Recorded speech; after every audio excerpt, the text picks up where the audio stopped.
कसे आहेत सगळे? मस्त ना? येस, मी पण छान आहे. आज मला 2 केकच्या ऑर्डर होत्या. एक होता रसमलाई केक आणि एक होता चॉकलेट केक. येस, ते चॉकलेट केक आपला बेक करून तयार आहे. येस, बघू शकता एकदम व्यवस्थित शिजली आपली सुरी आपण त्याच्या आतमध्ये घातली होती. ती एकदम क्लीन बाहेर आलेली आहे. ह्याचा अर्थ आपल्याला केक एकदम ओके बेक झालेला आहे. येस, आता ह्याच्यामध्ये गार्डन थीमचं केक होता. त्याच्यामुळे मी माझ्याकडे ग्रासचं नोझल नाही आहे, त्याच्यामुळे पायपिंग बॅगच्याच मदतीने मी ग्रास काढलेला आहे. इथे चॉकलेट किसून टाकलेले आहे, जेणेकरून ती आपल्याला गार्डन थीमचा थोडासा मातीचा लुक येईल त्यासाठी. एक होता क्रिकेट थीमचा केक आणि एक होता स्केटिंगचा केक होता. त्यामुळे चॉकलेटचा केक आहे तो मी क्रिकेट थीमचा बनवला आणि रसमलाईचा केक तो मी स्केटिंगचे स्टिकर लावून बनवला होता. येस, इथे रसमलाई केकसुद्धा मी आता रेडी करून घेते.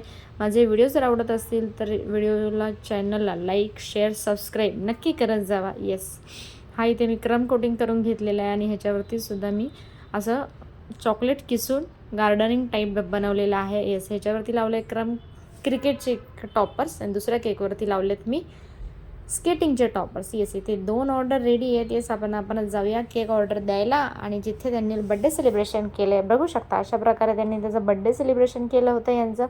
अशा प्रकारे बड्डे एन्जॉय केला आणि आम्ही आलो घरी. बड्डे सेलिब्रेशन करून आम्ही घरी आलेलो आहे. येस, केक जर आवडले असतील तर कमेंटमध्ये मला नक्की सांगायचं आहे आणि व्हिडिओला लाईक शेअर सबस्क्राईब नक्की करायचं आहे. Thank you so much guys. Yes, भेटूया नेक्स्ट व्लॉगमध्ये लवकरच.